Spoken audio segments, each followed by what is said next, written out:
देश की शिक्षा व्यवस्था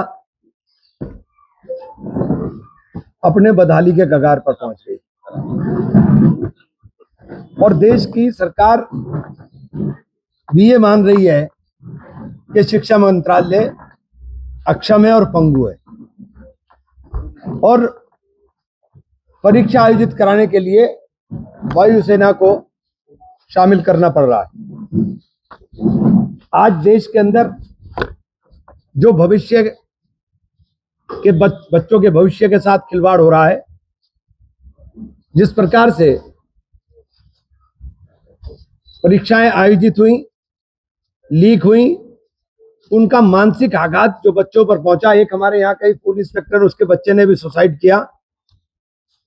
ये सुसाइड नहीं, सीधे सीधे हत्या है। पिछले 12 साल में 23 राष्ट्रीय परीक्षाओं के अंदर पेपर लीक हुए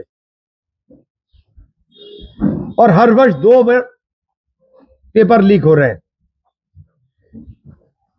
देश भर में लगभग 90 से अधिक पेपर लीक हो चुके हैं जो विभिन्न परीक्षाओं के अंदर,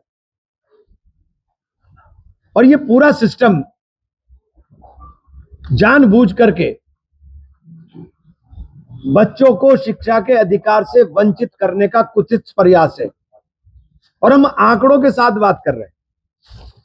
आंकड़े आपको बताएंगे कि देश के अंदर कुल शिक्षा का बजट और कुछ बच्चों के परिवारों द्वारा खर्च किए जाने वाला बजट 1,32,000 करोड़ बनाम 1,40,000 करोड़। शिक्षा जैसे महत्वपूर्ण सब्जेक्ट के ऊपर सरकार की उदासीनता, शिक्षा के व्यवसायीकरण और शिक्षा व्यवस्था के अंदर लीकेज ने देश के युवाओं का भविष्य बर्बाद कर दिया। अगर मोटा मोटा आंकड़ा जो कोटा के अंदर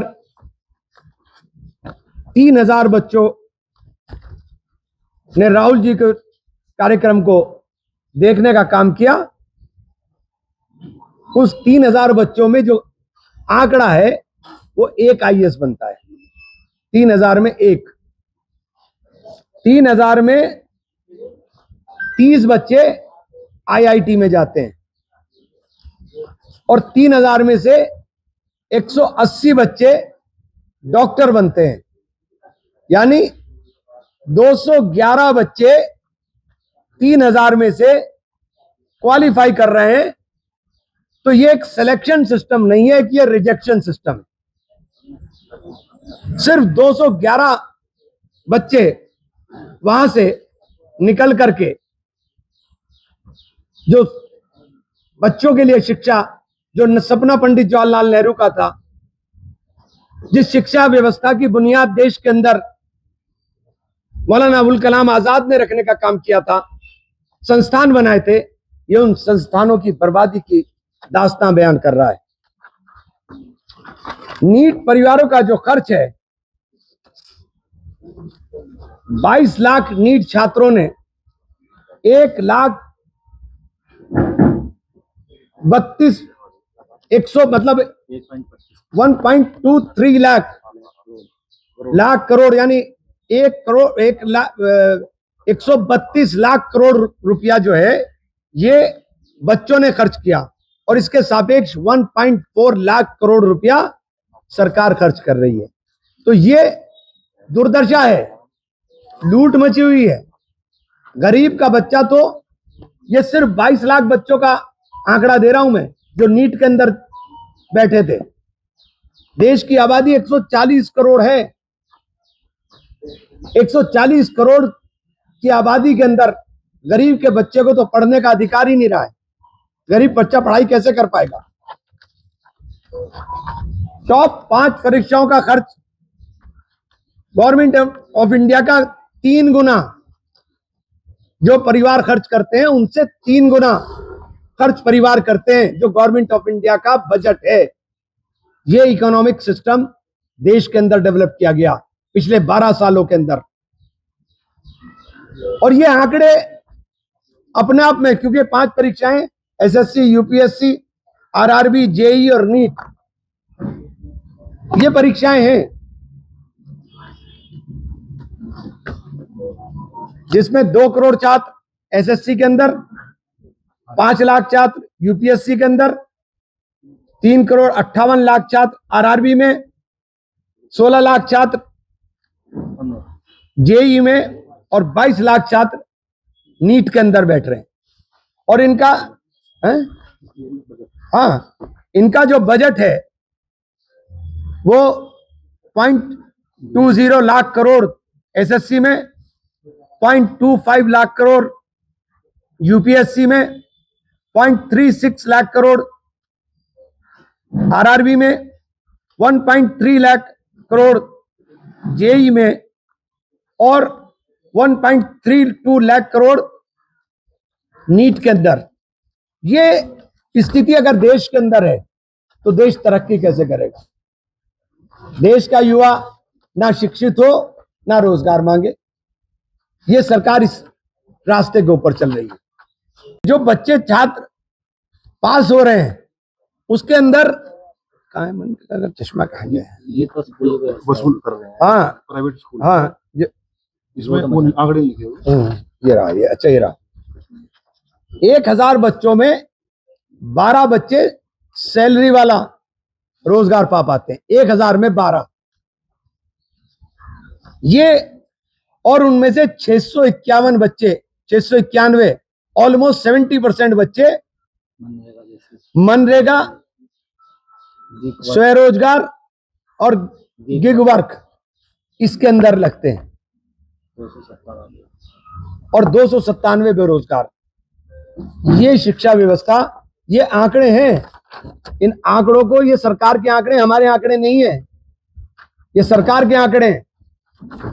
अब ऐसी शिक्षा व्यवस्था अगर देश के अंदर होगी तो देश का भविष्य उज्जवल कैसे होगा? देश के बच्चों के साथ जगह जगहों पर ये जो कोचिंग सेंटर खुल गए, इनके अंदर मानकों का ध्यान रखा नहीं जाता।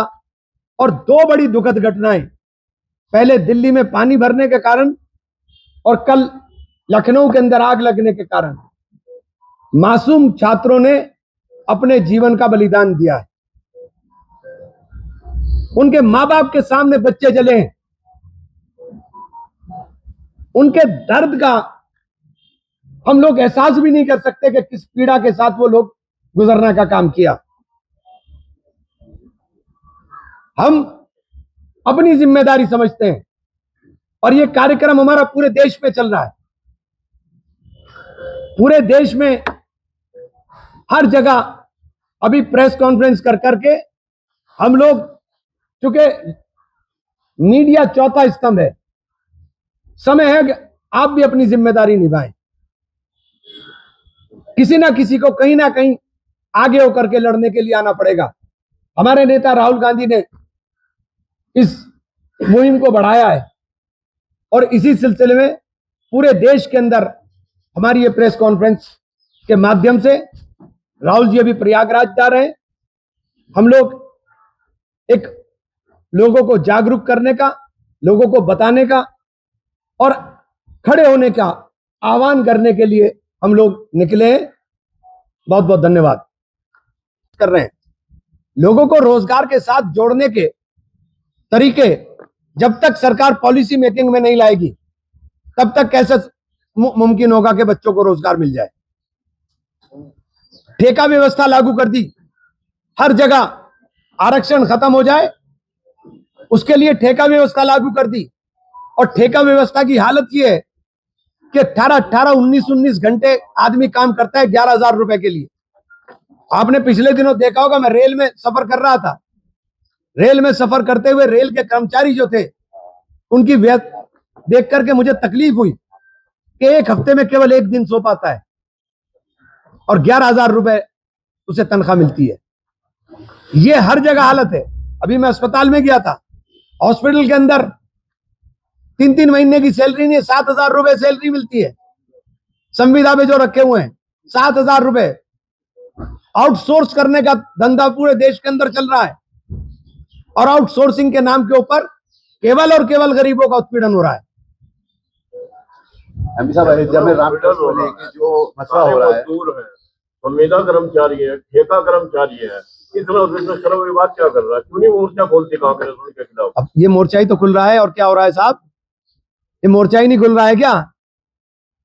और क्या करेगी कांग्रेस? नजर बंद कर दिया जा रहा है जब मोर्चा खोलने की बात कांग्रेस सड़कों पर है। यही, और सड़कों पे नहीं है। अभी आपको कोटा में नहीं दिखाई दिया, अभी प्रयागराज में दिखाई देगा। अभी 10 दिन पहले ये जिलाध्यक्ष और हमारे नगर अध्यक्ष और सारा संगठन खड़े होकर के नीट के ऊपर जुलूस निकाल रहे थे।